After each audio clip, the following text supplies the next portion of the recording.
Fala aí, crente! Mais uma semana e olha que nós estamos falando de bufunfa, dinheiro, investimento, cascai.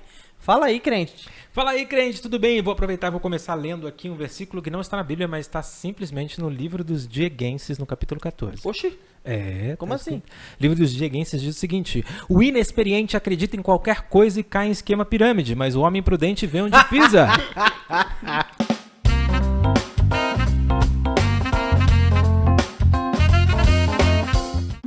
E com isso, não esquece, curte o vídeo, se inscreve no canal, compartilha com seus amigos, entra no Instagram, entra no TikTok, olha, todas as redes sociais aí com os nossos cortes. E, pega esse vídeo e compartilha para uns amigos aí, para eles assistirem agora juntamente com você. Estamos novamente com o nosso amigo, parceiro, investidor, Inventor do esquema Ponzi. banqueiro, Banqueiro. eita, Adriano. Fala aí, Adriano. crente. Fala aí, crente. E aí? E agora? A gente já aprendeu que o dinheiro, o crente deve usar o dinheiro com Vamos com equilíbrio. É Então, isso? Vamos lá. A Bíblia nos ensina a ser sábios. Olha, Tudo bem? se a gente aprende ou não é outra coisa. Você tem dinheiro? Eu não. Nem eu. Vamos deixar o cara falar aí. Então. Isso. Que tem dinheiro sim, que eu sei que tem. Me Fala ajuda sobre aí. dinheiro aí, A Adriano. ajuda ideia é aí. que quem tenha dinheiro fale. Porque, fala assim, como é que a gente guarda dinheiro? Não guarda, vai ensinar o quê então? Vambora. Então eu não tô no meu lugar de fala. Fala aí, crente. Mas vamos lá, acho que no primeiro episódio aqui a gente viu alguns conceitos, né, e talvez alguns equívocos, né, que a ideia, né, de dinheiro traz pra gente. E acho que à luz da Bíblia, né, acho que como tudo na vida do crente, a gente busca esse filtro na Bíblia.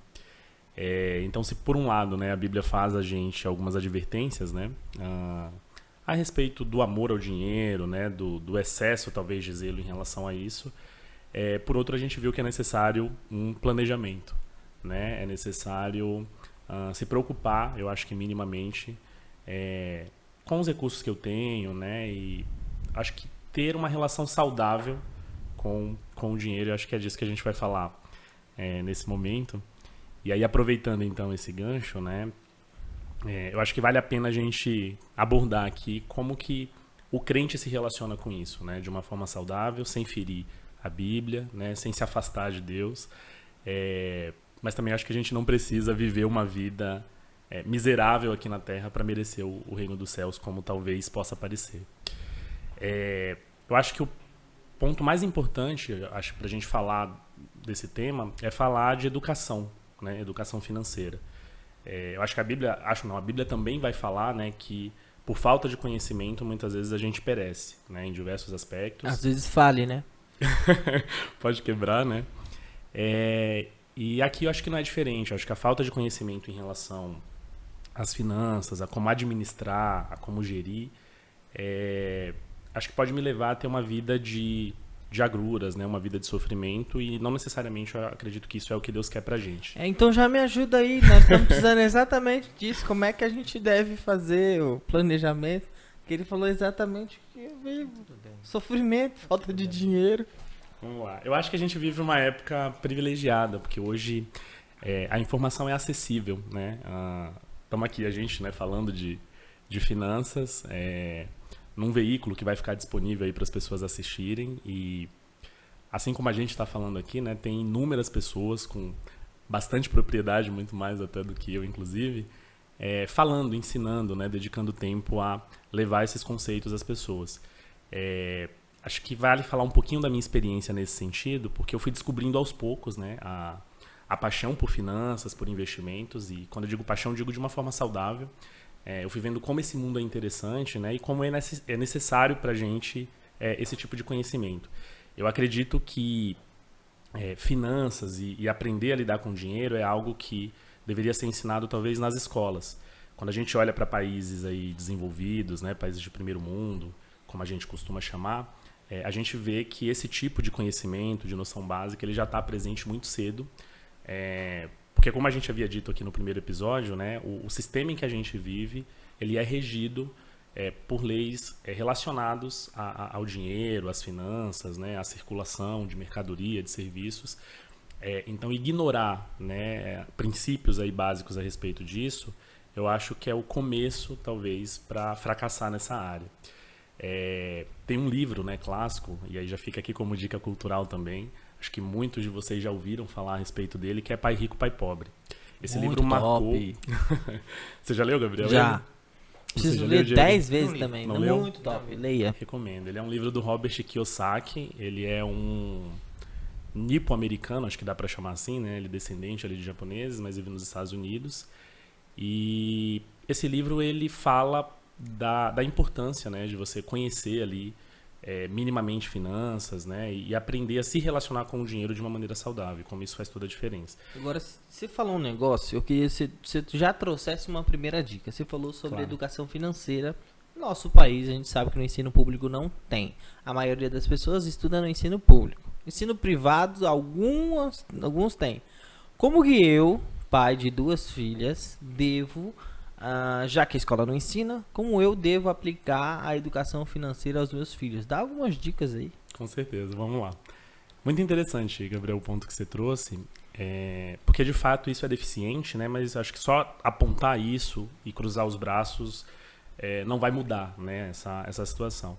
Acho que mesmo em relação à escola privada, né, que vai trazer uma qualidade melhor de ensino muitas vezes, a gente também não vê esse tema abordado de maneira satisfatória ou adequada, eu diria.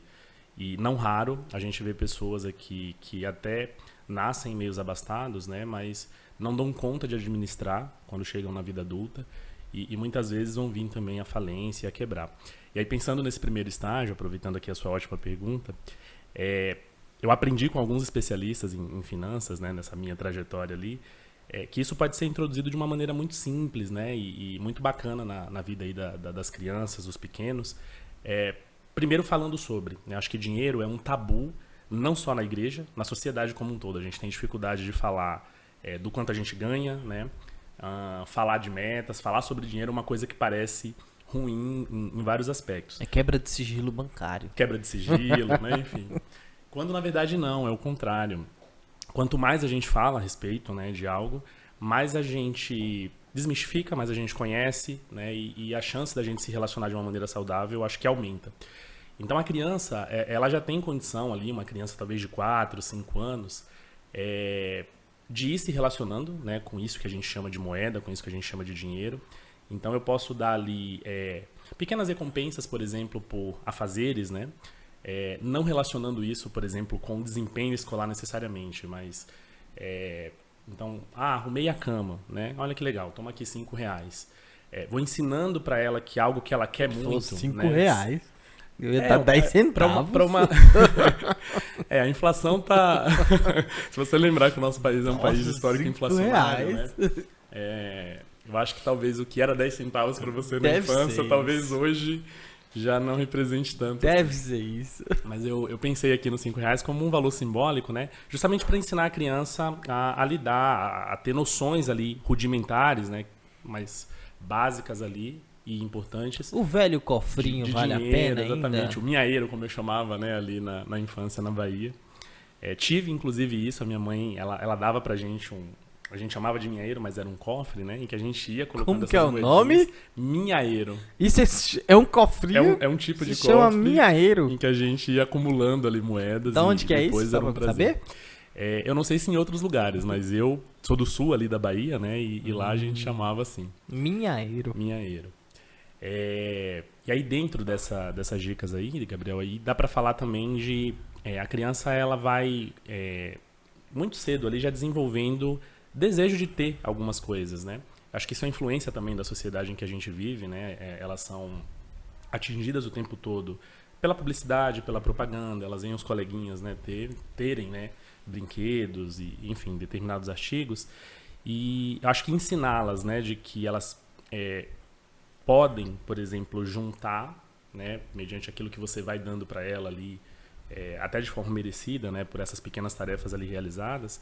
E acho que isso vai dando a ela uma noção já de responsabilidade, entendimento do quanto poupar é importante, né? Eu me lembro de uma experiência muito bacana, talvez vocês já tenham visto, né? Eu me lembro de ter visto no Fantástico, mas acho que isso já passou em outros lugares também.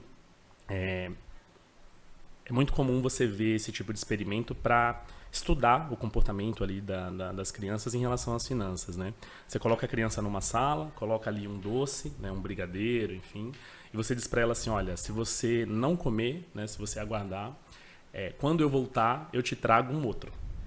E isso para criança é extremamente desafiador, né? Acho Só que pra criança? não é difícil imaginar. Isso é agoniante pra gente também. Mas é curioso, Gabriel, como um experimento tão simples, né? Ele é capaz de revelar muito a respeito da tendência que a gente tem a ser um bom poupador e talvez, né, um investidor no futuro ou não. Porque a criança que tem aquela capacidade ali talvez de aguardar, né, a promessa no experimento, né, a pessoa que prometeu, ela acaba demorando bastante de voltar, justamente para testar, né, essa capacidade ali de aguardar. Mas isso é muito revelador a respeito dessa capacidade, né, que aquela criança vai ter no futuro ali, de poupar, de não gastar tudo que tem, ou de resistir talvez aos impulsos, né, de consumir imediatamente. E eu acho que finanças e a relação com o dinheiro passa muito por isso também. O que eu vejo é muito assim, como que eu vou ensinar finanças para o meu filho se nem eu mesmo sei administrar as minhas? Meu Nunca é Deus. tarde Nunca é tarde para aprender. para aprender, por isso estamos aqui, e né, essa falando. história de ter uma segurança? Eu vejo muita gente falando, não, você primeiro faz a sua base de segurança, com base em poupar seu salário. Como é que funciona isso? Bacana, vamos lá. A gente chama de reserva de emergência, né? Alguns chamam de colchão de emergência. De onde vem esse conceito, né? Quando a gente fala de finanças, a gente costuma pensar também no horizonte, né, de tempo e nos prazos para poder destinar adequadamente cada recurso. Então a gente fala em metas de curto prazo, metas de médio prazo, metas de longo prazo. É claro que isso não é rígido, né, não é engessado, e eu acho que também não vai funcionar necessariamente para todo mundo. Tem pessoas que vão ter isso de maneira mais fluida, menos talvez organizada. Mas é bacana tentar pensar dessa maneira, porque isso ajuda a gente a nos organizar. E aí não adianta muito falar em metas de longo prazo, então daqui a 10 anos eu quero estar morando numa casa assim, eu quero ter determinada segurança, eu quero ter uma renda de tanto, né? Ou um valor aplicado que me renda, né? Algo que mantenha aqui esse padrão de vida, ou quando eu me aposentar, eu quero me aposentar com esse determinado padrão, se eu não tenho nem o dinheiro de curto prazo, né? Se eu não tenho ali nem o dinheiro para uma emergência que possa surgir, e a gente sabe que emergências, né, e situações inusitadas, inesperadas acontecem o tempo todo. Então acho que aqui é o princípio, né, de pensar aí a organização, o planejamento financeiro. E aí vem aquele texto, né, Diego, que você trouxe, da importância de você calcular, planejar, refletir a respeito de tudo que você vai fazer. Então, o que a gente chama de reserva de emergência, né? De maneira mais técnica aqui. Reserva de emergência é pensar num valor, você tocou num ponto importante que é o da segurança, né? Que me traga, né, uma segurança, um conforto em relação a despesas que eu possa ter no curto prazo. A gente costuma chamar de curto prazo, né, um intervalo aí de 6 meses a 1 ano, aproximadamente. É claro que isso pode variar para alguém, assim como a noção de qual valor, de quantas vezes, né, esse valor, também pode variar. Então, para deixar claro, né, há pessoas que vão dizer que de 6 a 12 vezes o que você ganha. Então, a gente pode pensar numa pessoa que é assalariado, né, que recebe ali um valor, que é CLT, de 6 a 12 vezes, então, o que ela recebe ali de salário. Pode ser um bom número, né, uma margem para pensar o que seria essa reserva de emergência. Há pessoas que são mais conservadoras, que sentem uma necessidade maior, talvez, de segurança, né, em relação a esse valor, e que vão pensar, talvez, em 18 vezes esse valor. E eu também posso pensar, ao invés de o meu salário, o meu custo mensal. É uma forma também de pensar. Então, quanto eu gasto por mês? E aí eu penso em 6 a 12 vezes isso, ou 18 vezes, se for uma pessoa um pouco mais conservadora, né, como um valor que vai me deixar confortável. Para exemplificar como é que isso funciona, né? Uma pessoa que trabalha, que é assalariada, ela pode vir a perder, por exemplo, esse emprego, né? Numa situação aí, talvez... Layoff. Hoje em por dia, exemplo... Tá em alta. Layoff. Se acontecer, talvez, o que aconteceu aí com Americanas, né? Para pegar um fato que está bem recente. Misericórdia. Misericórdia. Não quero assustar aqui quem possa trabalhar ou conheça alguém que trabalha na Americanas, né? Mas quero dar um susto pra quem tinha ações da Americanas. Isso Eu com tenho, certeza. inclusive... Olha, ações olha, da ô, Americanas. coitado. Mas estou tranquilo em relação a isso. Claro que, enfim, foi um pouquinho chato, mas tá tudo certo. Mas vou me dar como exemplo, então. Quando eu comecei a montar a minha reserva de emergência, eu ganhava ali algo em torno de 2.000. E aí... 72. E aí eu pensei mais ou menos nessa cifra, né? Ou melhor, nesse múltiplo, né? De 12 vezes ali esse valor. Era um valor que me deixaria ali confortável. Na verdade, minto, eu não usei 12, eu usei 6 vezes, né? Então, meu objetivo era ter em uma aplicação que fosse líquida, né? O que é líquido? Algo que eu consigo resgatar muito facilmente, né? Liquidez é a capacidade de eu transformar um determinado ativo em dinheiro. Para dar um exemplo, né? Se eu tenho um valor na conta corrente, isso é extremamente líquido, porque eu vou lá e saco na hora.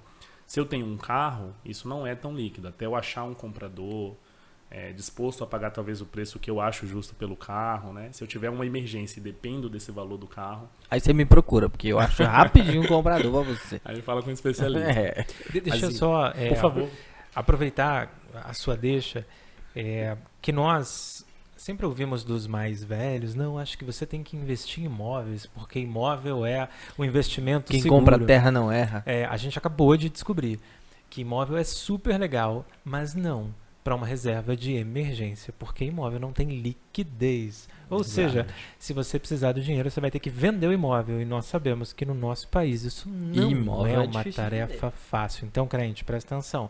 Imóvel é super bom, mas não para reserva de emergência. Pegou aí? Tá, e como começar isso? Porque assim, vamos falar o português, claro, todo mundo tá ferrado. Todo mundo ganha e mas paga. Mas não era esse ano que ia ter picanha barata? Não, esquece. Isso aí, se a gente não correr atrás... Tem bife ancho barato nos mercados aí que eu acho, mas picanha eu não achei, não. Onde fica o ancho no boi? Não tem nada a ver isso não aqui. Sei, não faço ideia. Mas tá, todo mundo recebe o que recebe, paga cartão de crédito, conta de consumo que tá lá em cima. Como que eu começo a fazer essa reserva? Show de bola. Ótima pergunta, Gabriel. Você tem Ele perguntas excelentes. Político, né? Ótima pergunta. Passando pano pra tentar voltar. Espero. Eu, no meu caso, né, eu tive a sorte de estar numa instituição financeira e que costuma pagar um certo valor ali que a gente gosta de chamar de bônus, né, ou de PLR. PLR é uma delícia. Participação nos lucros, né, para os menos íntimos. Então eu tive essa sorte, essa graça, digamos assim. Então eu peguei a minha primeira PL e coloquei em uma aplicação que tem essa característica de liquidez, né, que é um título do Tesouro. É algo conservador, né, o Tesouro a gente chama de risco soberano, porque se o governo, né, o Tesouro Nacional, que é quem emite esses títulos, não puder pagar, é porque ninguém na economia mais está podendo. Lembrando que o governo ele tem essa capacidade, né, o Tesouro, de imprimir papel moeda, né? Mas isso não precisa ser feito de vez, né? Então, antes da gente falar aqui de uma estratégia, por exemplo, para montar, eu acho que tem um princípio básico que é importante entender e que eu aprendi com a minha mãe. Acho que a gente não precisa ser especialista em finanças, economista ou nada do tipo para entender esse princípio, que é o seguinte: você não pode gastar tudo que ganha. Muito menos mais do que o que você ganha. Então, eu gosto dessa ideia, dessa forma de entender. Se você gasta tudo que você ganha e não sobra nada no final do mês, ou pior ainda, se você está devendo, né, se você está gastando mais do que você ganha, você está vivendo uma vida que não é sua. Ela não cabe na sua realidade, né? Então, o ideal é que você ganhe mais, e aí eu posso pensar em estratégias, né? Eu posso pensar em uma forma de fazer renda extra, eu posso fazer um docinho, uma confecção, aquilo que eu tiver habilidade para fazer. Ou eu gasto menos, eu começo a cortar aquilo, né, que é supérfluo, né, aquilo que eu vejo que é excesso, que eu não preciso tanto. De preferência as duas coisas, se você puder fazer os dois, melhor ainda. Acho que eu vou cortar o que é supérfluo. Eu vou vender minha mulher. CPF cancelado com sucesso. Vamos falar de coisa boa? É ele que tá falando, tá, Jefferson? Custa demais. Essa dica não veio de mim. Custa demais, gente. Meu Deus. Na verdade, eu acho que cortar, né, pensar em cortar é sempre mais fácil do que talvez pensar em ganhar mais, embora seja possível, né? Se a gente se puser aí a pensar, a gente vai encontrar alternativas. Então, acho que esse é o primeiro princípio, né? O primeiro passo é entender que você não pode gastar tudo que ganha ou mais do que você ganha. Isso eu aprendi com a minha mãe. Você dá curso? Não dou curso, mas É porque tá eu aí, já tem uma não, ideia, né? Deixa eu dar uma dica que eu aprendi com a minha avó. Posso? Pai, Vou falar ali pro crente. diga. Atenção, crente. O limite do cheque especial não faz parte do seu salário. Com certeza não. Obrigado. Olha, graças a Deus eu também não trabalho com isso não, porque eu sempre tive medo de usar esse negócio. Não, e tem gente Agora, que vê cartão aquele de negócio no crédito, extrato e irmão. acha que é dele, que eu já posso usar. O Não, banco me isso deu. é do que deu banco, o quê, viu? menino? Isso é do banco. Gente louca. Faz parte do que a gente está falando, né, de talvez uma educação, né, financeira que ensine para mim que aquilo não é, né, não é porque tá ali na minha conta. Olha que bonitinho, ele trabalha nesse lado. É isso. Já eu trabalho do outro lado. A pessoa chega devendo pra todos os bancos. O que nós fala? Não paga. Misericórdia. Deixa eu retomar aqui um pensamento que o Adriano trouxe e a gente, obviamente, como bons apresentadores, não deixamos ele concluir. Ele vinha falando que a reserva de emergência serve principalmente, dado que a gente vive num mercado volátil, etc., e você pode perder eventualmente o emprego, é importante você ter a noção de quanto tempo demoraria, por exemplo, para você retomar ou ter um novo emprego Se te coloque recolocar. no mesmo patamar financeiro de que você saiu. Então, a gente não deixou o Adriano finalizar essa parte aqui, então... Muito bem, Adriano, agora vamos falar de... O que é que tem que fazer aí? Que tá fazendo sinal aqui com a mão? O que é que tá É acontecendo? o tempo. Tempo? Já foi. É, o meu tempo Deus. urge. Urge? É. Vai ter mais um episódio? Vamos falar mais um episódio? Aí a gente entra em investimentos com... Sei lá, entra aí. Vamos falar Vamos? de Tô falando investimento demais. pesado? Vamos. Não, investimento... Porque assim, a gente aprendeu a reserva de emergência. Certo. E a gente tá passo a passo. Primeiro... Tá passo a passo. Passo a passo. Primeiro episódio a gente aprendeu sobre a relação da Bíblia com o dinheiro. A gente descobriu que não é pecado. Não é pecado ter dinheiro. Se organizar. Pecado é Agora, mau dinheiro. nós tá falamos sobre a reserva. bom?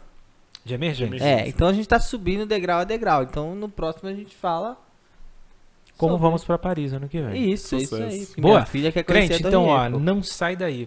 Nós vamos fazer mais um episódio pra você. O Adriano tá dando um show de explicação aqui. E é um cara com muito embasamento teórico e muito dinheiro. Então você tem que ouvir um cara desse.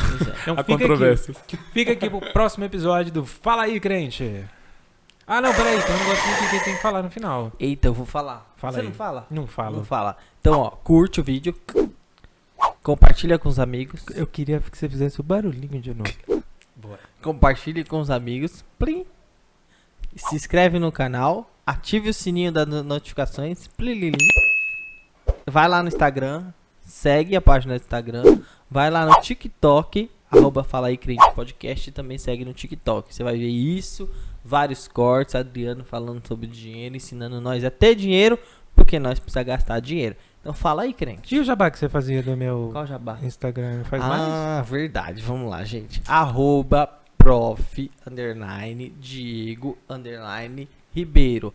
Agendas abertas para pregações e palestras. Fala aí, crente.